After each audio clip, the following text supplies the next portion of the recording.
Boa noite. Cumprimento a igreja com a paz do Senhor. Sejam todos bem-vindos a mais um culto do Aviva Jovens.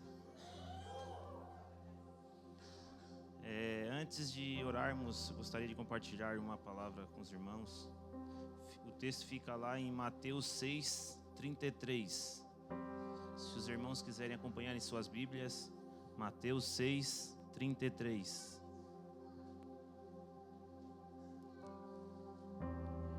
Amém?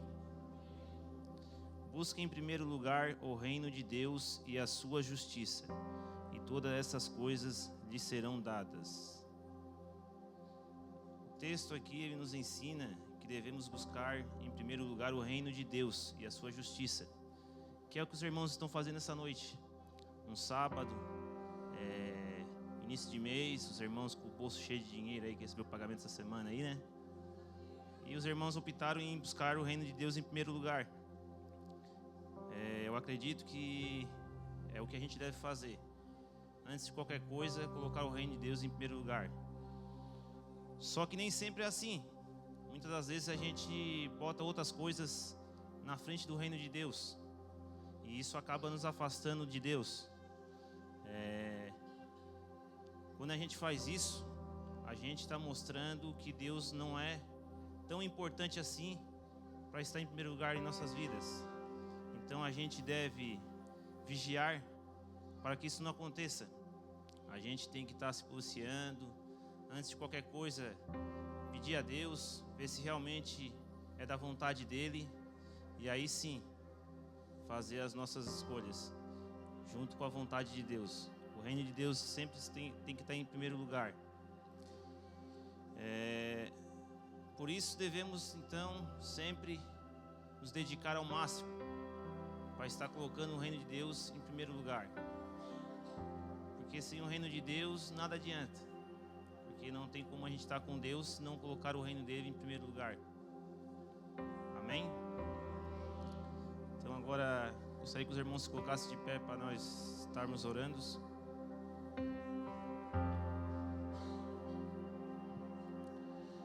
Senhor nosso Deus, te agradecemos por mais esse dia, te agradecemos, Pai, por essa noite maravilhosa, por esse culto que está iniciando, Senhor.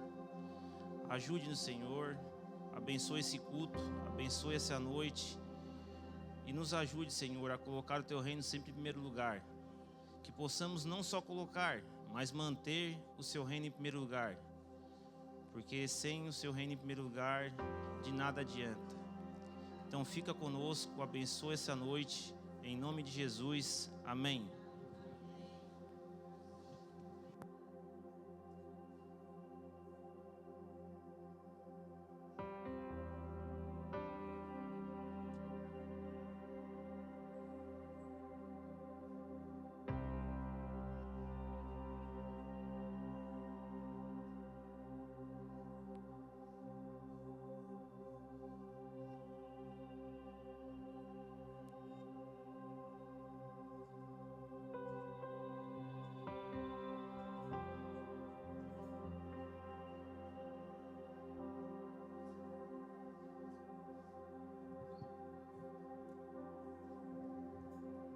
Paz do Senhor, irmãos, amém?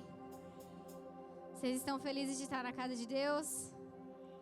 Já cumprimentou a pessoa que está do seu lado, atrás de você? Dá um sorriso para ela. Deus está nesse lugar e aqui há alegria. O amor dele dura para todo sempre. O amor dele não falha.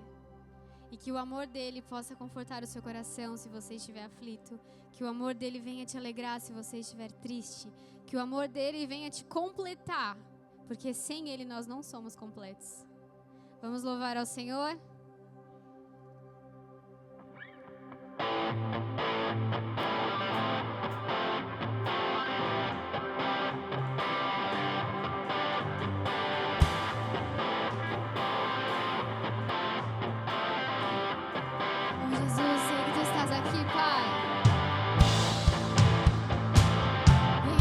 Nosso louvor, Deus, venha receber a nossa adoração, porque eu sei que Tu estás aqui.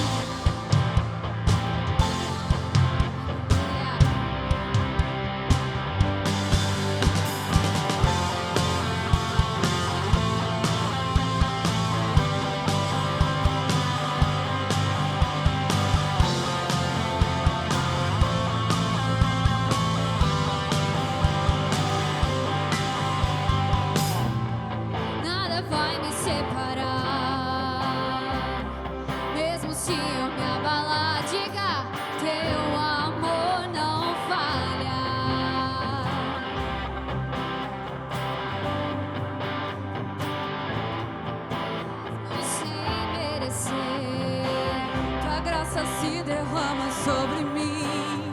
Teu amor não falha. Eu sei, tu és o mesmo pra sempre. Teu amor não muda. Se o choro dura uma noite, a alegria vem pela manhã. Se o mar se enfurecer, eu não tenho que temer, porque eu sei que me amas. Teu amor não falha.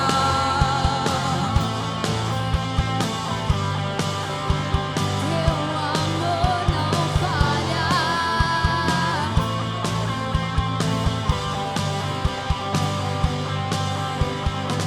Se o vento é forte e profundo o mar, tua presença vem me amparar. Teu amor não falha.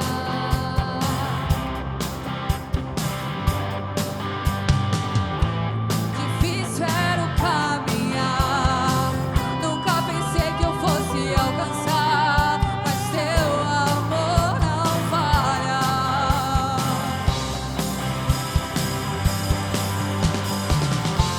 Pois tu és o mesmo pra sempre.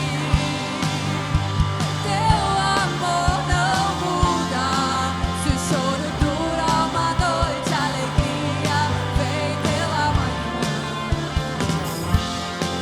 Se o mar se enfurecer, eu não tenho que temer, porque eu sei que me amas. Teu amor não falha.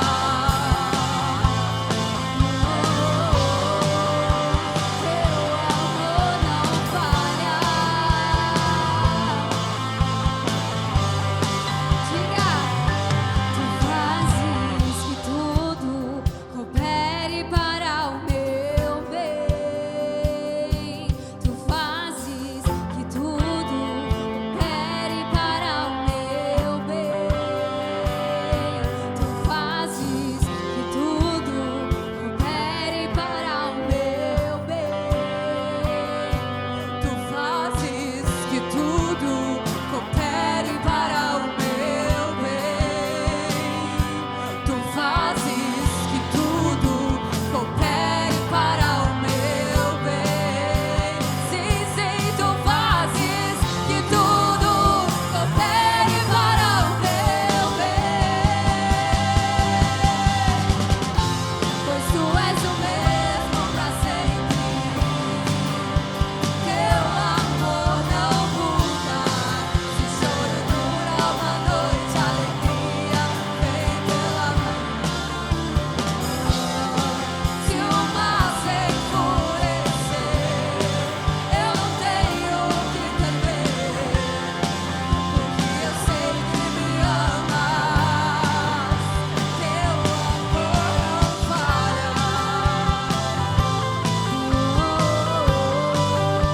Teu amor não falha. Teu amor não falha.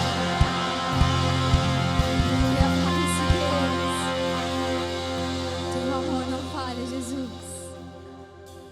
Nós vamos cantar que tu és bem-vindo nesse lugar e que não há nada igual e não há nada melhor que a tua presença, que a tua doce presença, Deus.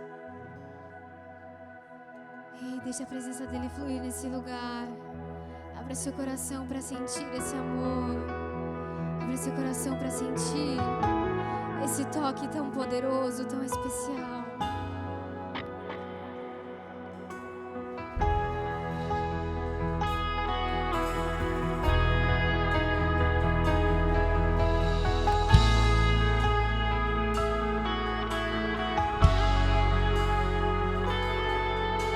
Santo Espírito, és bem-vindo aqui. Vem inundar, encher esse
Precioso Jesus,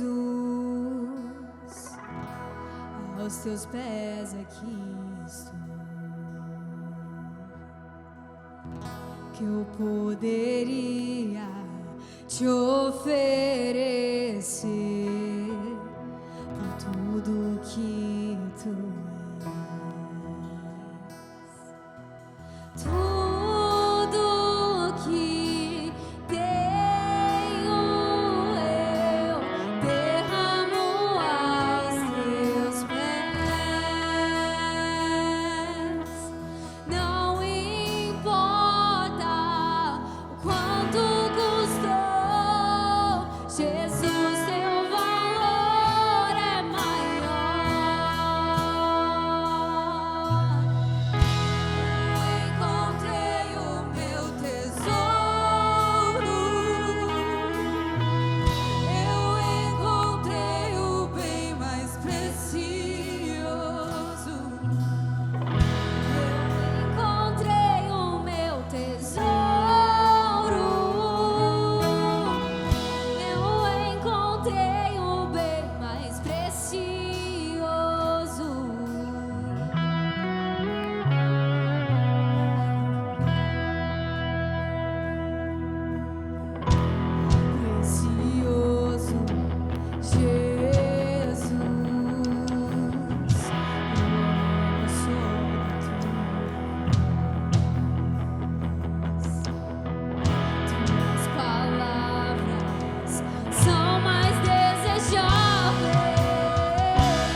nesse lugar. Que nós possamos permanecer nesse lugar aos pés de Jesus. Aos pés de Jesus. Te exaltamos para sempre, Pai. Nós nos sentimos atraídos pela Tua presença, pelo Teu amor. E não há outro lugar melhor, Deus.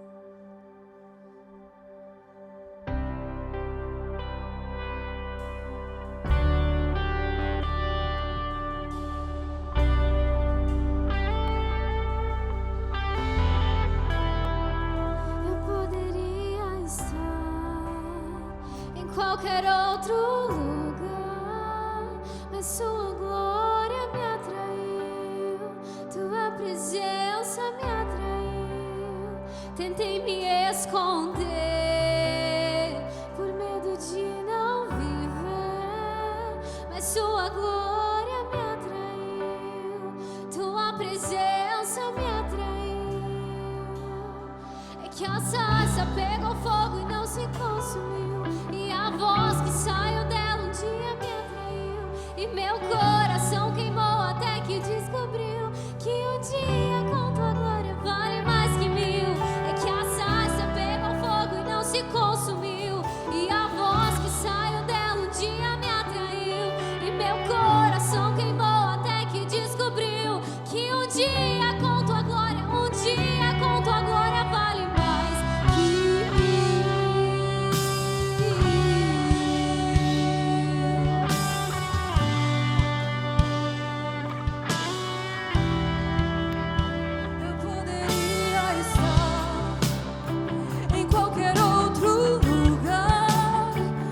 Sua glória me atraiu, Tua presença me atraiu. Tentei me esconder por medo de não viver, mas Tua glória me atraiu, Tua presença me atraiu. Que a sarça pegou fogo e não se consumiu, e a voz que saiu dela dia me atraiu, e meu coração queimou até que descobriu que dia com Tua glória vale mais que 1000. É que a sarça pegou fogo e não se consumiu, e a voz que saiu dela dia me atraiu, meu coração queimou até que descobriu que dia com Tua glória, dia com Tua glória vale mais que 1000.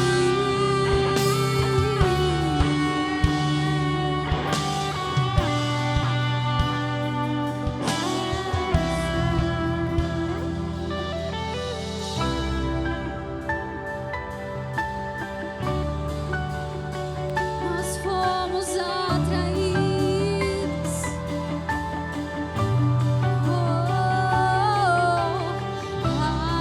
atraído pela Tua presença. Não me vejo sem a Tua presença. Atraído pela Tua presença. Não me cansarei da Tua presença. Atraído pela Tua presença. Não me vejo sem a Tua presença. Atraído pela Tua presença.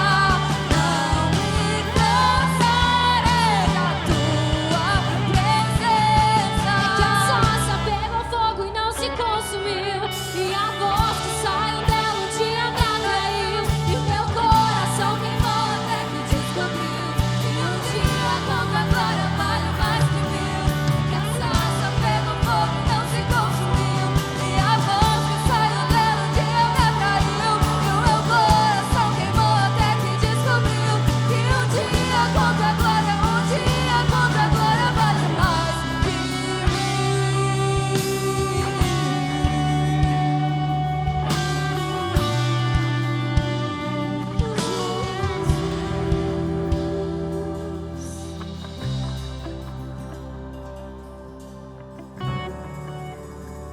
Ei, Jesus.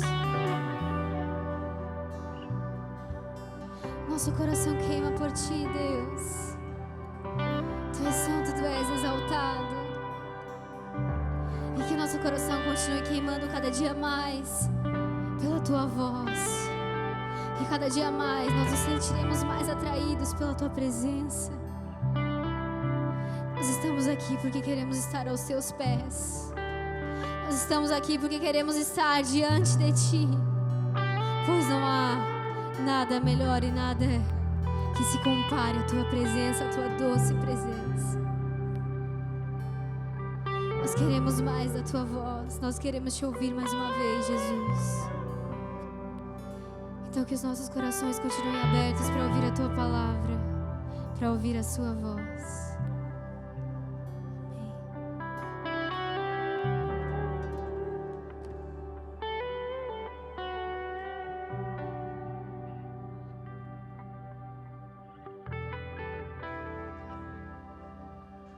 A paz do Senhor a todos. Podem tomar os vossos assentos.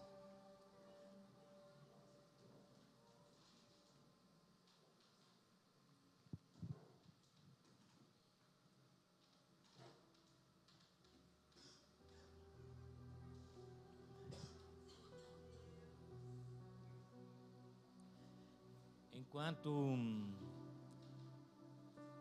existir um coração queimando de amor por Jesus, a outra geração não será comprometida.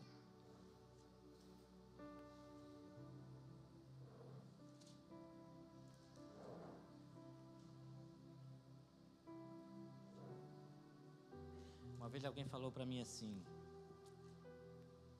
e eu achei engraçado, porque ela disse assim: a minha geração era mais temente a Deus. Eu assim, a tua geração não. E essa geração? Essa geração não é. Eu assim, não, mas tu faz parte dessa geração. Tu não faz parte da outra geração. Todos nós que estamos aqui hoje fizemos parte desta geração. A outra geração cumpriu os propósitos dela com Deus, o seu chamado. E nós somos a geração que tem como propósito glorificar a Deus através do nosso testemunho, para que a outra geração possa dizer para nós também, a outra geração era temente a Deus. Mas nós estamos aqui hoje porque nós queremos conhecer mais a Deus. E saber que Deus, Ele é onisciente, onipresente e onipotente, são só palavras teológicas que pode não mudar muito a nossa vida, a nossa caminhada com Deus, simplesmente por conhecer essas palavras. Mas o que implica para nós servirmos um Deus e seguirmos um Deus que é onisciente, onipresente e onipotente. Saber que Deus é onisciente e onipresente é muito bom. A gente sabe que Deus sabe todas as coisas e está em todos os lugares ao mesmo tempo. Agora, quando a gente se dá diante de um Deus onipotente, gera algumas complicações para nós. Principalmente diante de um mundo que jaz no maligno. Um Deus que pode todas as coisas. Mas muitas coisas que acontecem, se a gente não entender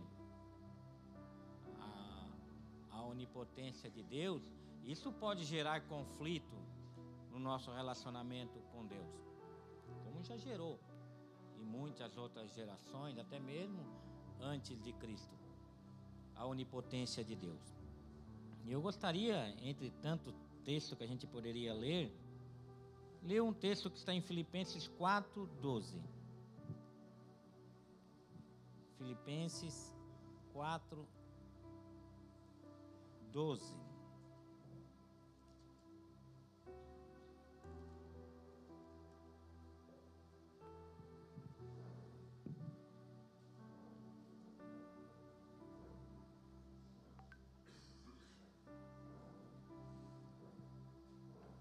Apesar de nós sabemos que a onipotência é um atributo incomunicável de Deus, que só Deus é onipotente, Ele não transfere isso para a sua criatura.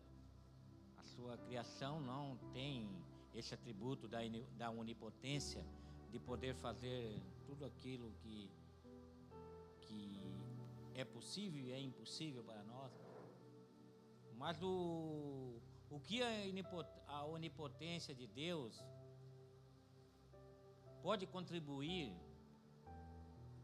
para a nossa vida no reino de Deus, para que nós venhamos a buscar o reino de Deus com mais intensidade, como o irmão Israel falou aqui, que às vezes é tão difícil a gente colocar o reino de Deus em primeiro lugar. Mas o que a onipotência de Deus pode servir para nós numa forma prática de vida, para vivermos melhor o cristianismo que Jesus nos propôs. Filipenses 4:12 diz assim, Paulo diz assim: sei o que é passar necessidade, sei o que é ter fartura. Aprendi o segredo de viver contente em toda e qualquer situação, seja bem alimentado, seja com fome, tendo muito ou passando necessidade. Tudo posso naquele que me fortalece. Ou podemos parafrasear, dizer, tudo posso no Deus onipotente. Tudo posso naquele que é o Deus todo-poderoso. Tudo posso naquele que pode todas as coisas. No Antigo Testamento, o termo hebraico que melhor transmite o significado de onipotência é El Shaddai, que quer dizer o Deus Todo-Poderoso. O Deus Todo-Poderoso, o Senhor dos exércitos, o Deus que pode todas as coisas. A onipotência de Deus pode ser vista na obra da criação, bem como no ensino bíblico de que não há nada difícil, nada impossível para Ele. A obra da criação já manifesta a onipotência de Deus. As coisas que vieram à existência a partir daquilo que não existia. Deus não pegou um mundo sem forma, uma massa sem forma e vazia, e colocou ordem naquela massa sem forma e vazia. Não, Deus criou uma massa sem forma e vazia.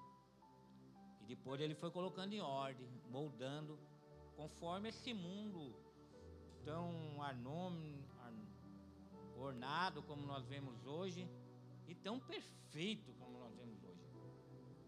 As coisas funcionando, tudo em perfeição, as estações do ano, o sol, as estrelas, a lua, os mares, tudo funcionando de uma forma organizada, apesar de ter sido afetado pelo pecado, mas ainda funciona e é sustentada pela onipotência de Deus. Deus, com a sua onipotência, não só criou o mundo, Ele sustenta esse mundo com a sua onipotência. Ele sustenta todas as coisas, até mesmo nos menores detalhes, como os cabelos de nossas cabeças. Olha o que Mateus fala assim, Jesus fala: até os cabelos da cabeça de vocês estão todos contados. Você parou já para meditar sobre isso? Alguém já foi lá na Kate, sentou naquela cadeira e disse assim: Kate, conta todos os cabelos da minha cabeça? Não? E se alguém for lá e pedir para ti assim: Kate, conta aí quantos fios de cabelo tem na minha cabeça. Porque todo dia muda, né? Cai, cresce. A resposta é: vou orar e vou perguntar para Deus. Eu tenho certeza que Ele vai dizer quantos fios de cabelo tem na nossa cabeça. Mas um mínimo detalhe, essa coisa mínima já nos deixa perplexo diante do poder de Deus. Inclusive de saber quantos fios de cabelo tem aqui. Porque às vezes a gente se apega tanto aos detalhes grandiosos e esquece de ver que nas pequenas coisas Deus também exerce a sua onipotência em nossas vidas. Nos pequenos detalhes. O que a onipotência de Deus não pode fazer? Como assim? Se Deus é onipotente e pode todas as coisas, tem coisas que Deus não pode fazer? Sabe aquela pergunta assim? Deus pode criar uma pedra que Ele não possa levantar? Porque se Ele pode criar uma pedra que Ele não possa levantar, Ele não é onipotente. Ou se Ele não pode criar uma pedra que Ele não possa levantar, também não é onipotente. Mas a resposta básica é que Deus não é ilógico. Deus não faz coisas que não têm lógica. Deus é um ser lógico. Existem as limitações naturais de Deus. Por exemplo, não mentir. Deus não é homem para que minta, nem filho do homem para que não minta. Então Deus não pode mentir. Deus não pode tentar alguém para pecar.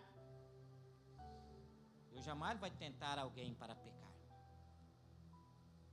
Deus jamais vai nos colocar numa situação que nos leve a pecar. Deus pode nos provar para amadurecermos na fé. Mas Deus, Ele não tenta, não é tentado e a ninguém Ele tenta. Outra coisa é que Ele não pode negar-se a si mesmo. Mesmo que nós sejamos infiel, Ele permanece fiel porque Ele não pode negar-se a si mesmo. Ele não pode negar as suas promessas, Ele não pode negar a sua palavra, Ele não pode negar a soberania sobre aquilo que Ele determinou fazer durante todo o processo da criação. Então Deus, Ele não pode mentir, Ele não pode negar-se a si mesmo, e Deus não pode também tentar ninguém a pecar. São limitações naturais de Deus. E as limitações autoimpostas que Ele impôs, Deus não pode quebrar a sua aliança. As alianças de Deus são inquebráveis. Ele fez uma aliança, então mesmo na sua onipotência, Ele sabe que Ele não pode quebrar essa aliança. E as limitações por coerência, tipo essas coisas de fazer uma pedra tão grande que ela não possa levantar, ou fazer um círculo quadrado. Sabe essas perguntas idiotas? Quero ver Deus fazer um círculo quadrado. São coisas incoerentes para um Deus sábio, que essas coisas não se ajustam a Deus. O caráter santo de Deus não permite que Ele haja com imperfeição no uso da sua onipotência.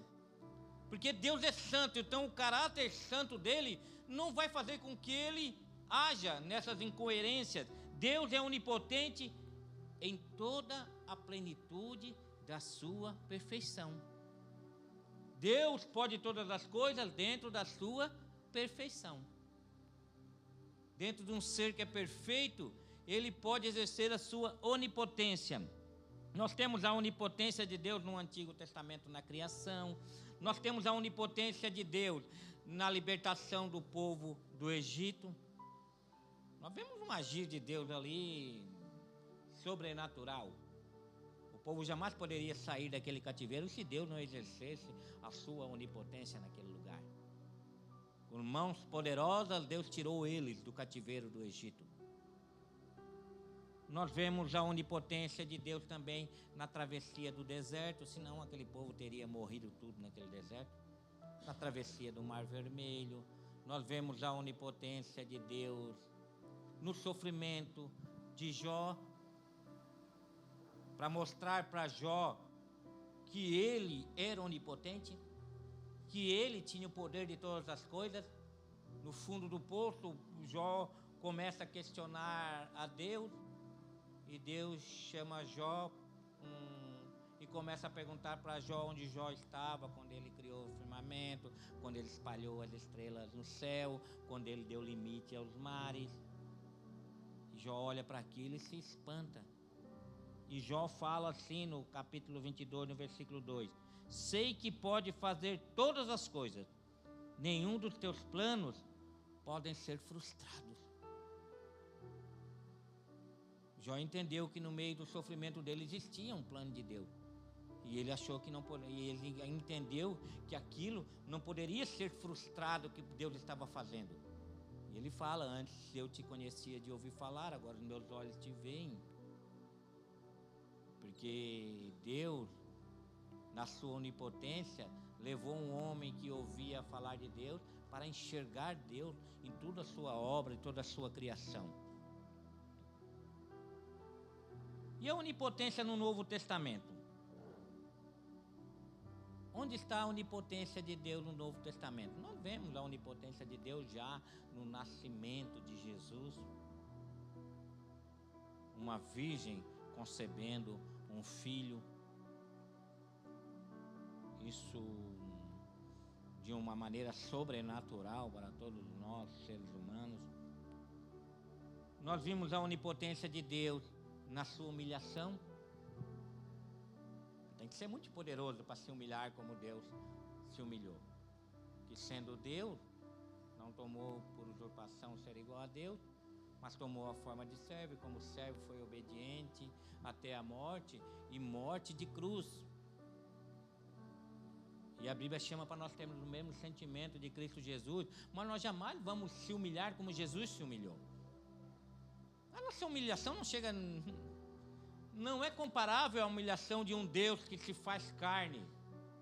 Por mais que nós venhamos diminuir, até sumir, nós nunca vamos imaginar a humilhação de Jesus. Que nós tenhamos o sentimento de humilhação, mas nunca a onipotência da humilhação de Cristo.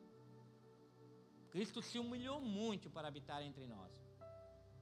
Isso é a humilhação de um Deus que pode todas as coisas, mas que faz fraco por nós. Na sua fraqueza está presente a sua onipotência. A onipotência também na tentação. Sabia? Que só um Deus onipotente poderia resistir àquela tentação de Satanás. Se és o Filho de Deus, transforma essas pedras em pão. Está escrito: não só de pão viverá o homem, mas de toda palavra que sai da boca de Deus. Pula do pináculo do templo e aos seus anjos dará ordem para que nada te aconteça. Também está escrito: não tentarás o Senhor teu Deus. Olhe para todos os reinos da terra, todos os reinos eu te darei. Também está escrito: só a teu Deus cultuará e só a Ele adorarás. Mas nós não podemos vencer a tentação também? Podemos, mas se Deus agir com a sua onipotência em nossas vidas. Não nos deixe cair em tentação, é a oração de Jesus. É Deus que não nos deixa cair em tentação. Por isso que ele diz: quando vocês forem tentados, orem, não nos deixe, Senhor. Porque a tentação é muito grande, nós vamos ceder à tentação. Nós não temos a capacidade de resistir à tentação do poder, a tentação das conquistas das coisas desse mundo, a tentação de buscar as coisas do mundo antes do reino de Deus. Por isso foi falado aqui: busque o seu reino e a sua justiça. Peçam para Deus: Senhor, me ajude a buscar o seu reino e a sua justiça, porque eu sou tentado a buscar o reino deste mundo, buscar as coisas deste mundo. E é Deus que vem para vencer o tentador, para quando nós formos tentados, nós buscarmos aquele que venceu todas as coisas, para vencermos todas as tentações. Porque poder sem controle é destrutivo, sabia? Jesus, ele era 100% homem, 100% Deus. Mas a sua natureza era plenamente divina, sabia? Ele nunca deixou de ser divino, nunca deixou de ser Deus. E por ser Deus, ele tinha controle absoluto de todo o seu poder. Mesmo como homem, ele poderia fazer qualquer coisa. Quando vieram prendê-lo, Pedro pega uma espada, tenta atacar os adversários. Jesus manda Pedro recuar e diz assim: Pedro, se eu quisesse, Pedro, eu só levantava a mão e o Pai mandava miríade de anjos destruir isso aqui tudo. Eu tenho poder diante de Pilatos. Eu tenho poder de te libertar agora. Ele assim: nenhum poder te teria dado se do alto o Pai não tivesse dado. Tu estás exercendo poder sobre a minha vida porque tem permissão de Deus. Porque a onipotência de Deus está agindo, inclusive nessa maldade que vocês estão praticando. Em tudo isso que vocês estão fazendo. Jesus tinha pleno poder de todas as coisas. Mas nós somos desejosos desse poder. Somos. Inclusive os filmes que maiores fizeram sucesso de bilheteria foram os filmes da Marvel e Godzilla. Kong versus Godzilla. A gente gostamos de ver esse filme em que personagens exercem poder. Porque poder sem controle, a gente pode se tornar um Thanos e destruir tudo que pode estar à nossa volta.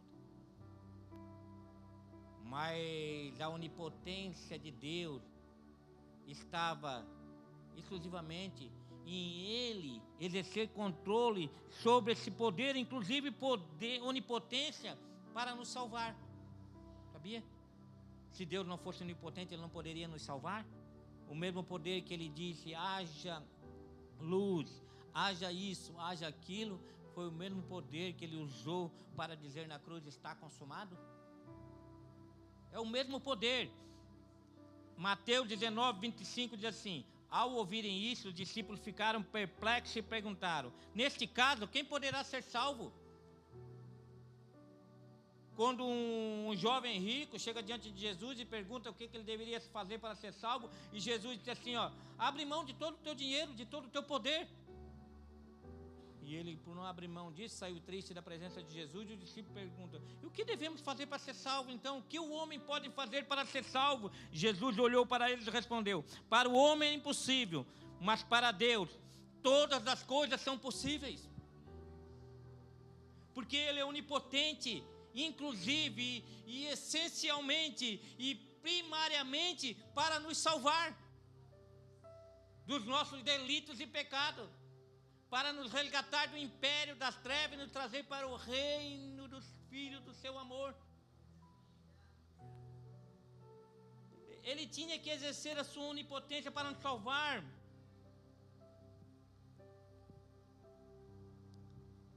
E onipotência não só para nos salvar, mas para aperfeiçoar a obra que começou em nós. O mesmo que salva é o mesmo que aperfeiçoa a obra. Ele há de aperfeiçoar até aquele dia. E precisa muito poder para aperfeiçoar isso, irmão. Porque nós somos coração de dura cerviz. Nós esquecemos das coisas rápidas. Nós nos ofendemos facilmente. Nós temos dificuldade de pedir perdão. Mas Ele vai aperfeiçoando. E tem que ter muito poder para aperfeiçoar corações igual aos nossos. Então Ele não só é onipotente na salvação, mas Ele é onipotente no aperfeiçoamento naquilo que Ele começou. A obra que Ele começou em nós, Ele está aperfeiçoando até aquele dia. Aí haja a onipotência de Deus agindo na ressurreição daqueles que nasceram de novo, para que possam viver toda a plenitude e as riquezas insondáveis do reino de Deus. Então a mensagem para nós é: tenha um bom ânimo, porque a onipotência venceu o mundo. A onipotência venceu o mundo para que nós nos tornássemos mais que vencedores. Mais que vencedores em Cristo Jesus. Um mundo em que o que importa é a aparência. Um mundo que o importa é só o primeiro lugar. Um mundo que personagem como Neymar não tem valor porque não ganhou uma Copa do Mundo. Um mundo que Rubinho Barrichello é ridicularizado porque nunca foi campeão do mundo, apesar de grandes feitos, porque não foram os primeiros. Um mundo que só olha para a aparência das pessoas, para aquilo que vestem, para aquilo que elas vivem. O poder que vence quando todos pensam que estamos perdendo. Porque Jesus venceu quando todos acharam que ele tinha perdido, estava perdendo, inclusive os seus discípulos. Acharam que Jesus tinha perdido, se decepcionaram, o abandonaram, estavam indo embora, ele é obrigado a ir atrás deles e dizer: ei, vem cá, a onipotência venceu no meio da fraqueza. Onde é que vocês pensam que vão? Não, mas crucificaram, mataram o nosso mestre. Ele disse: mas tudo isso aconteceu para que se cumprisse tudo aquilo que foi escrito a meu respeito. Precisava a onipotência de Deus agir na vida de Jesus, através de Jesus, para que todas as profecias que foram escritas tantos anos antes se cumprissem no ministério de Jesus. Era improvável, 1 em bilhões, uma chance de aquilo acontecer naturalmente. Estudos olham e relatam que era impossível todas aquelas profecias, citadas muitas, há 700, 2.000 anos atrás. Inclusive em Gênesis 3, que a semente da mulher pisaria na cabeça da serpente. Lá atrás começou uma infinidade de profecias a respeito de Jesus. E quando ele vem, se a onipotência de Deus não tivesse agindo no ministério de Jesus, aquilo jamais teria acontecido. Mas todas as coisas aconteceram ao pé da letra, para confirmar que Deus, na sua onipotência, tinha o controle de todas as coisas.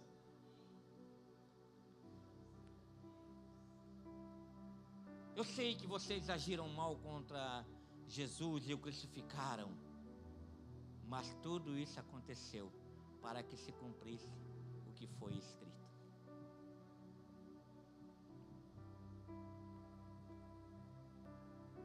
Como a soberania de Deus se relaciona com a responsabilidade e decisões das suas criaturas? É um grande dilema. Deus tem um plano soberano que não vai ser mudado de forma nenhuma. E nós temos uma responsabilidade que caminha abaixo da soberania de Deus, abaixo daquilo que Deus está fazendo. E a grande pergunta o grande dilema diante da onipotência de Deus que pode todas as coisas, se Deus é bom, por que o mal existe? Interessante isso, né? Eu sempre era questionado com uma pessoa que trabalhava comigo. Ele questionava muito isso. Ele perguntava assim: se eu estou vindo aqui numa rua e tem uma pessoa ali com uma arma para me matar, por que Deus não me avisa antes de eu chegar ali, para mim não ir por esse caminho e não ser morto? Se esse Deus é tão bom como tu fala. E sempre que eu ia evangelizar ele questionava isso. E era complicado de explicar essas coisas para ele. Mas para a glória de Deus, hoje ele já se converteu, já se batizou e já entendeu muitas coisas. Mas era um dilema, era complicado explicar isso para as pessoas. Por que saiu um furúnculo no teu braço, né, cara? Interessante, né? Por que Deus não evitou isso, né? Está incomodando, né? Meu Deus do céu. Pensou que era um cabelinho, agora já... Não é mais cabelo?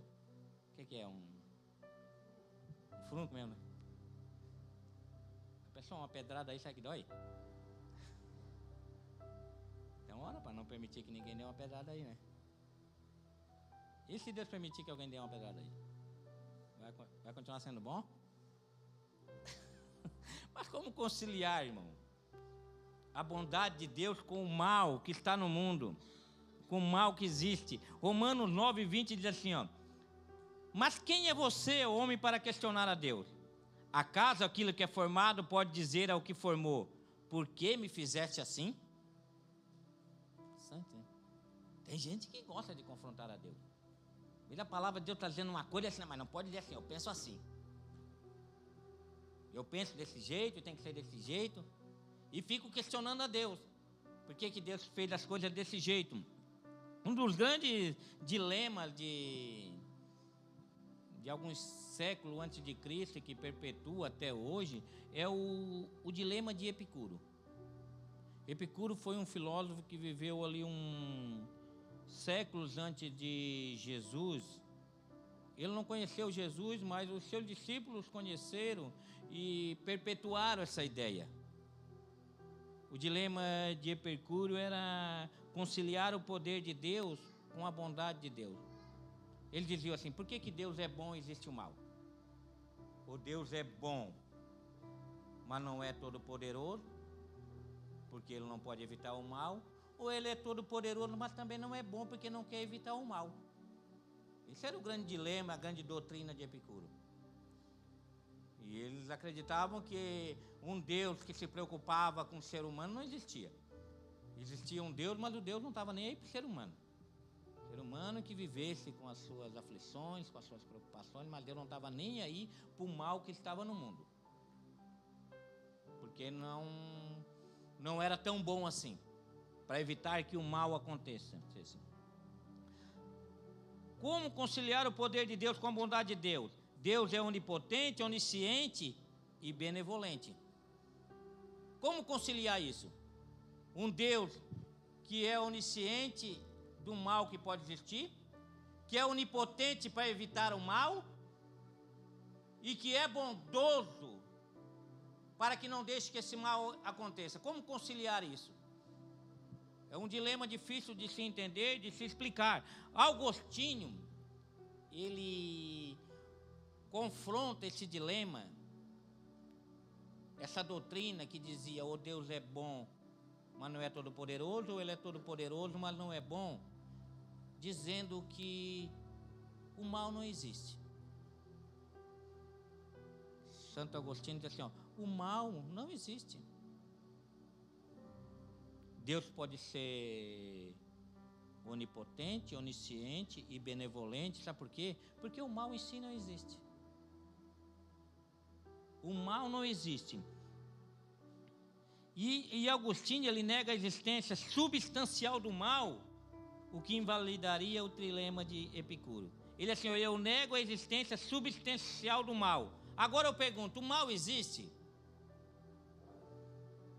Se eu perguntar para você assim: o mal existe? Talvez a gente dissesse assim: o mal existe, né? A gente vive num mundo aí que jaz no maligno, tem tantas pessoas fazendo mal.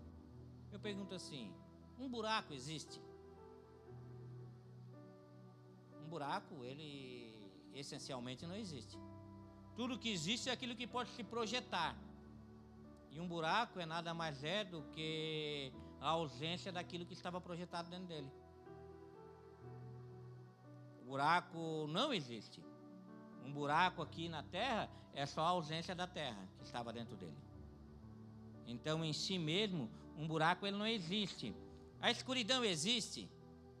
Não, a escuridão é a ausência de luz. Se nós projetarmos uma luz num ambiente escuro, ela vai rasgar a escuridão e vai trazer luz para aquele lugar. Mas em si, a escuridão não existe. E é só a ausência de luz naquele lugar. Tudo que existe tem que se projetar.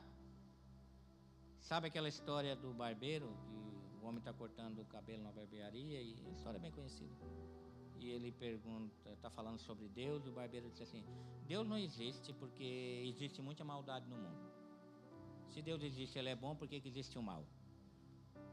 Então esse homem saiu da barbearia, olhou na rua, tinha um vendedor barbudo e cabeludo. Ele olhou para aquele homem todo cabeludo e barbudo, chamou o barbeiro e disse assim: ei, barbeiro também não existe. Claro que existe. Não está me vendo aqui, eu sou barbeiro, acabei de cortar o teu cabelo. Ele assim, então por que tem aquele homem lá cabeludo e barbudo? Ele assim, mas se ele vier aqui, eu corto o cabelo dele e faço a barba dele. E assim é Deus. O mal existe porque as pessoas não vêm até Deus. Se as pessoas viessem até Deus, esse mal deixaria de existir. Porque a bondade de Deus ia reinar através da vida dessas pessoas. Então o que é o mal? Nada mais é do que a ausência do bem. Porque Deus criou um mundo que era muito bom. Não foi? Ou Deus criou um mundo que era mais ou menos bom, porque existia alguma coisa mal no mundo? Não, tudo que Ele criou era bom, e quando criou o ser humano também era muito bom. Tudo que Deus criou era bom. E o mal nada mais é do que a ausência. O mal só se manifesta na ausência das coisas boas. Naquilo que é bom, o mal se manifesta. A ausência de Deus torna as ações humanas más. Mas se Deus estiver presente, a onipotência dele vai fazer a diferença em todas as vidas. Se tudo que Deus criou é bom, como extrair algo mal de um universo unicamente bom? Não tinha como extrair nada de mal desse mundo, a não ser se a ausência das coisas boas viessem a existir. O mal é a privação, a ausência do bem, o não bem. O mal é a ação corrompida daquele ser que, dotado de livre-arbítrio, opta pelo não fazer o bem e fazer o mal. Você achou que o seu livre-arbítrio era para fazer o bem? Achou que o seu livre-arbítrio era para buscar a Deus?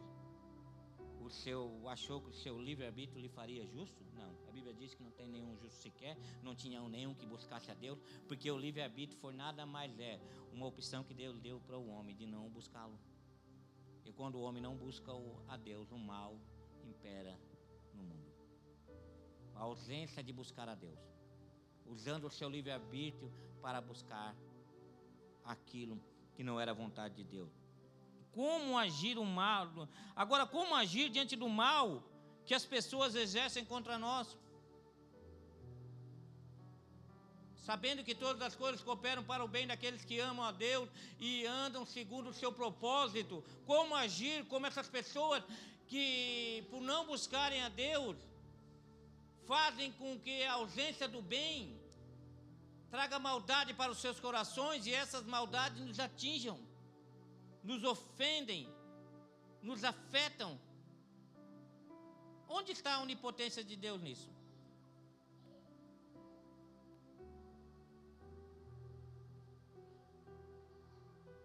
Romanos 8 fala sobre aquilo que eu acabei de falar, que todas as coisas cooperam para o bem daqueles que o amam, daqueles que foram chamados segundo o seu propósito. Em Gênesis nós temos a história de José, em que os seus irmãos praticam uma maldade contra ele. E lá no final, no 45, 4, 8, no 8 ele diz assim, assim, foram vocês que me mandaram para cá. Mas assim, não foram vocês que me mandaram para cá, mas sim o próprio Deus. Ele me tornou ministro de Faraó e me fez administrar de todo o palácio e governador de todo o Egito. Ou seja, os irmãos de José praticaram o mal contra ele. Venderam ele como escravo para o Egito. E José diz assim, não foi vocês que me mandaram para o Egito. Foram vocês que me proporcionaram, que fizeram com que a maldade do coração de vocês me trouxessem até aqui. Foi Deus que me trouxe para o Egito, para cumprir um propósito, para que hoje vocês pudessem ter vida. Então, quando alguém estiver exercendo mal contra a vida de vocês, entendam que Deus está agindo com a sua onipotência, mesmo naquela maldade que está sendo agida contra você. E ore a Deus para dizer: Senhor, onde a sua onipotência está agindo nisso? Onde a sua onipotência pode me levar, apesar deste mal que está se levantando contra mim? Porque eu sei que o Senhor pode todas as coisas, fazer com que essas coisas cooperem para o bem. Então entendam que a onipotência de Deus age em nossas vidas, principalmente nas coisas más que nos afetam. Entender que nós temos um Deus que pode todas as coisas, que tem poder sobre todas as coisas, que sabe todas as coisas, e Ele está agindo, inclusive na ausência do bem, inclusive nos corações que o amor esfriou. Porque Ele disse que o amor se esfriaria, mas a sua onipotência estaria presente, porque Ele estaria conosco até o fim dos séculos. Então, quando o mal vir, se volte por esse Deus onipotente que pode todas as coisas. Entender que mesmo que você venha a ser afligido por esse mal, o que esse mal pode fazer para cooperar na sua caminhada com Cristo? O que essa maldade pode fazer?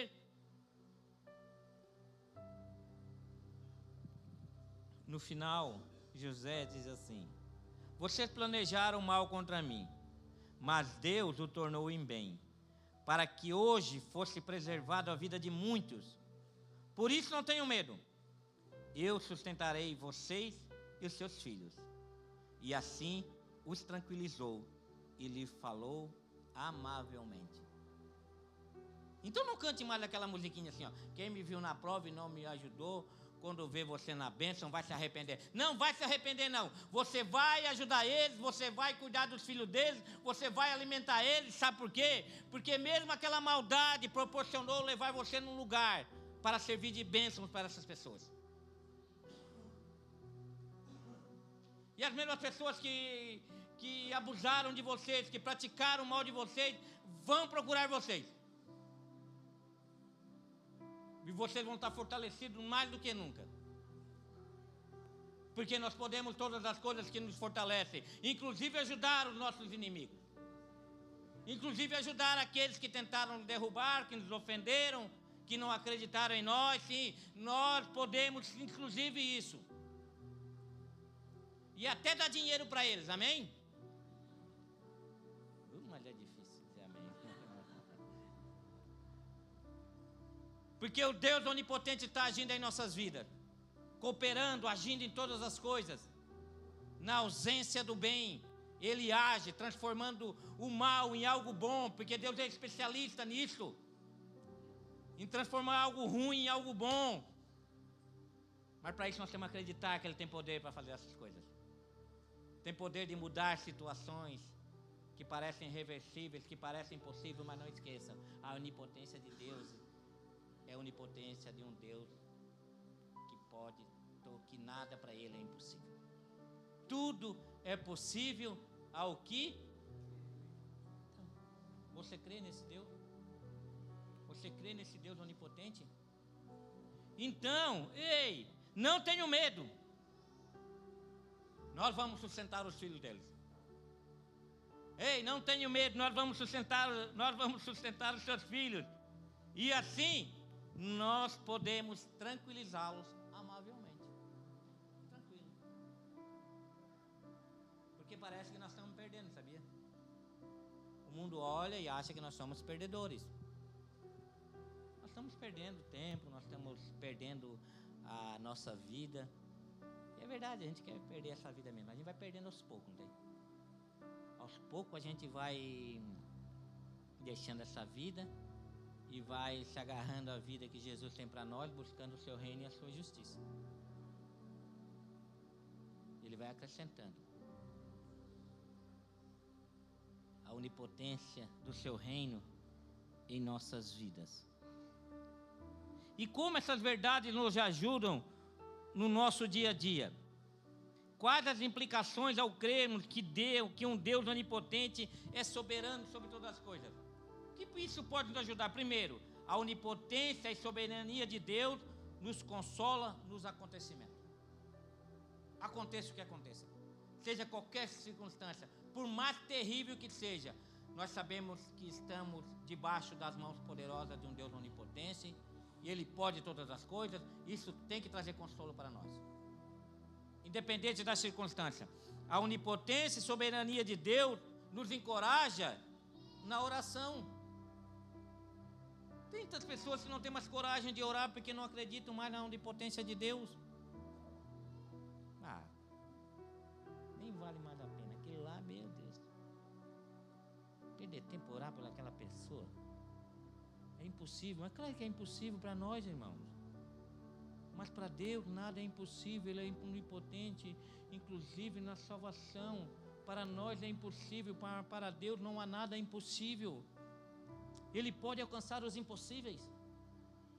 Ele pode alcançar as causas impossíveis. A onipotência de Deus tem que nos encorajar a orar, irmão. Por mais que a circunstância seja difícil, todo mundo dizendo: ei, não adianta, desiste, vai te aposentar com essa idade mesmo. Não tem como, cara, desiste, nem vai. E no outro, não, pai, não vai. Assim, mas Deus é onipotente. Ele pode me dirigir para esse caminho.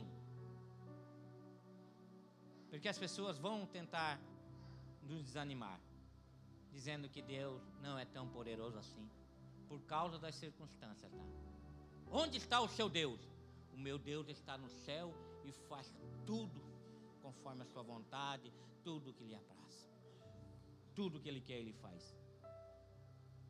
Então sustente as suas vidas. Não esqueçam, a oração é acesso à onipotência de Deus. Nos dá acesso ao Deus que tudo pode. A onipotência de Deus nos empodera na santificação, irmão. Porque tem hora que a gente pensa assim: pai, eu não sou santo assim, errei de novo. Como é que esse Deus ele vai fazer com que todas essas coisas cooperem para o meu bem? Como é que Ele há de aperfeiçoar essa obra que está tão difícil de ser aperfeiçoada?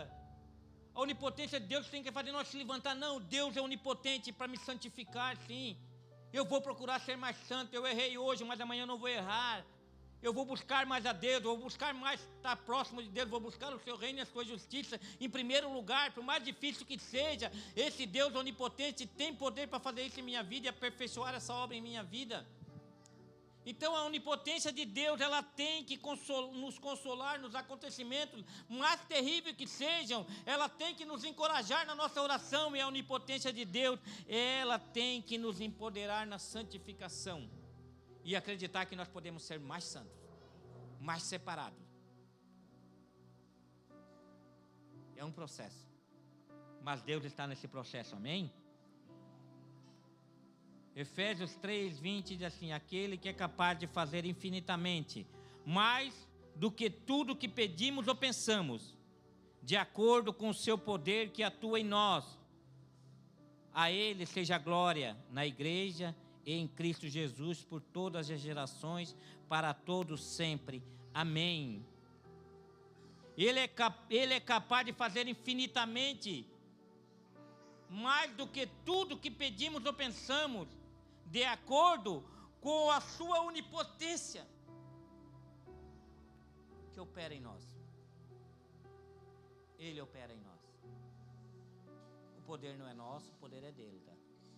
A onipotência não é nossa, a onipotência é dele. Não sei o que você está pedindo para Deus, não sei o que é impossível para Deus, mas Ele é poderoso para fazer infinitamente mais do que você possa pensar. Pensa numa coisa impossível.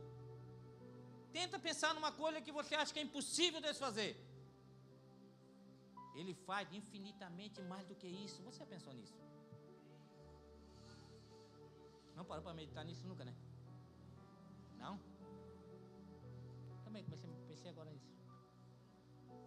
Infinitamente mais. Isso aqui, vou pensar numa coisa bem difícil. Não vai acontecer. Assim, ele opera infinitamente para fazer muito mais do que isso que está pensando, cara. Nós estamos muito longe de entender a onipotência de Deus. O dia que nós entendemos com maior clareza a onipotência de Deus, nós vamos ser mais corajosos no reino de Deus, para vivermos a infindável riqueza de Cristo que Ele nos proporcionou. Mas controle isso. Unção sem poder é complicado. Tem pessoas que querem ir direto para o Pentecoste sem passar pela cruz, tá? Primeiro passa pela cruz.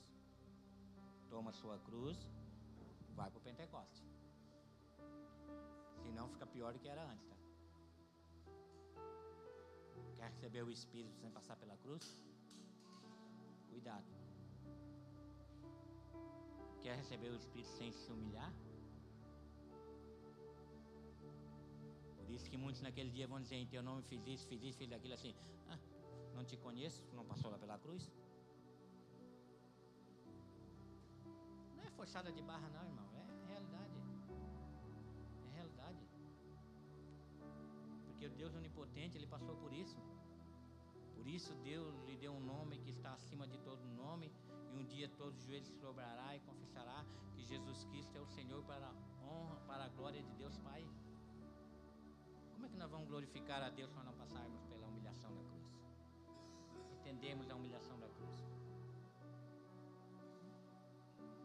Só vão chegar naquele dia e vão receber a notícia que Jesus não nos conhece. Conclusão, para terminar, eu já gostaria de chamar a banda aqui em cima, e o pastor Eliseu também, se nos der a honra de encerrar essa viva para nós. Em resumo, a onipotência de Deus é um atributo fundamental da teologia cristã. Ele se refere ao poder absoluto e ilimitado de Deus, que é capaz de fazer tudo o que deseja e governa sobre todas as coisas. A onipotência de Deus é evidenciada em sua capacidade de realizar milagres, sua soberania sobre o universo e sua resposta às orações.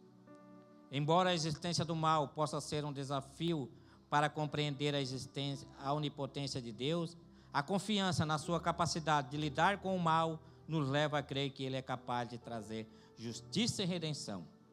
A onipotência de Deus é um lembrete poderoso do seu amor, cuidado e poder sobre toda a sua criação. Amém? Deus abençoe a todos. Pastor Eliseu.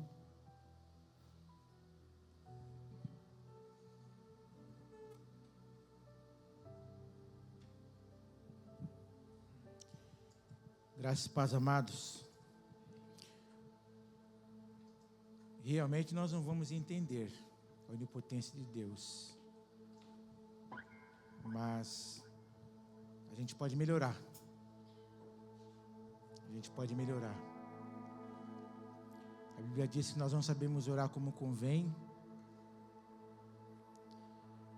mas a nossa oração pode melhorar.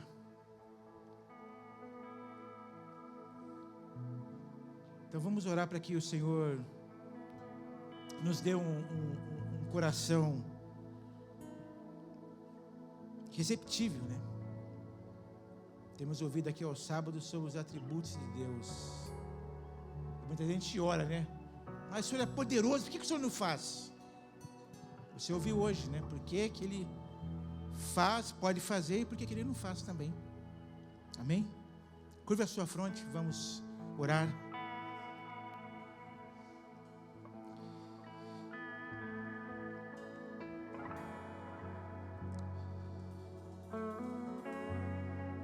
Fale com Deus, depois eu me uno com você em oração.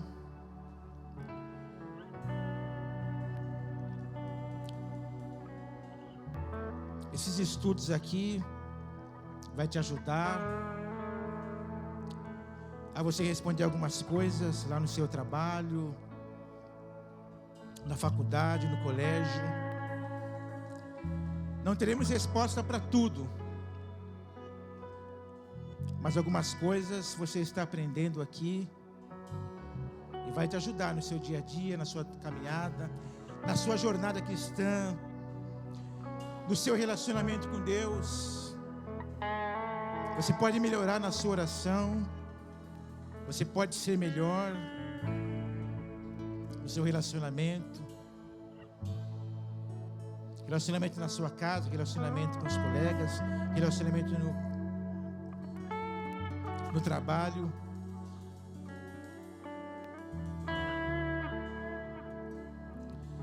Pai, te glorificamos e te bendizemos porque o Senhor nos dá chance, nos dá a oportunidade de crescer um pouco mais.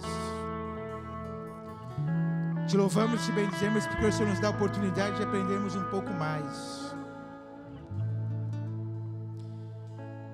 Que possamos, Senhor, valorizar cada palavra, Senhor, cada ministração. Que possamos levar com muita seriedade tudo que temos ouvido e aprendido, Senhor. Porque certamente na nossa caminhada, na nossa jornada, seremos questionados, como ouvimos aqui no início da ministração. Pessoas vão nos perguntar: por que isso? Por que acontece isso? Por que acontece aquilo? E certamente nós teremos algo para dizer, teremos algo para compartilhar. Então eu oro para que o Senhor continue abençoando, continue usando cada um que subir aqui para ministrar a Tua palavra, Senhor. E que nós possamos, com muito temor e reverência, valorizar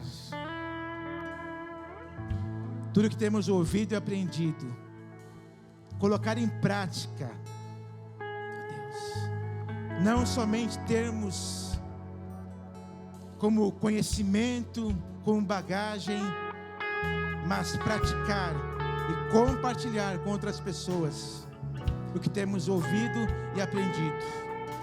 Pai, te louvamos, te bendizemos e te glorificamos. E te pedimos que o nosso coração a cada dia, Pai, seja um terreno fértil, para que a Tua palavra, Pai, quando entrar, ela possa frutificar para a honra, glória e louvor do Teu nome. É a oração que fazemos e a nossa gratidão em nome de Jesus. Amém. Se ponham em pé, amados.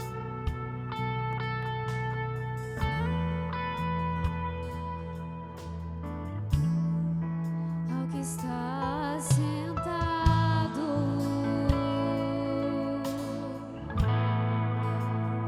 no trono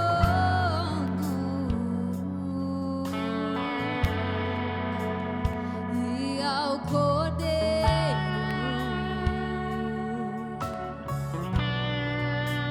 seja o louvor,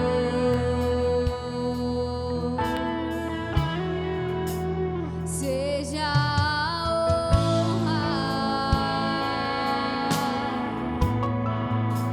seja a glória, seja o domínio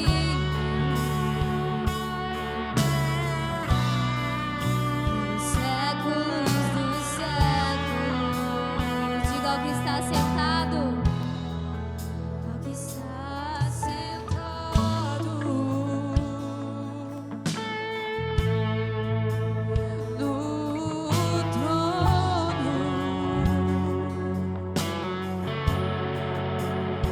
e ao Cordeiro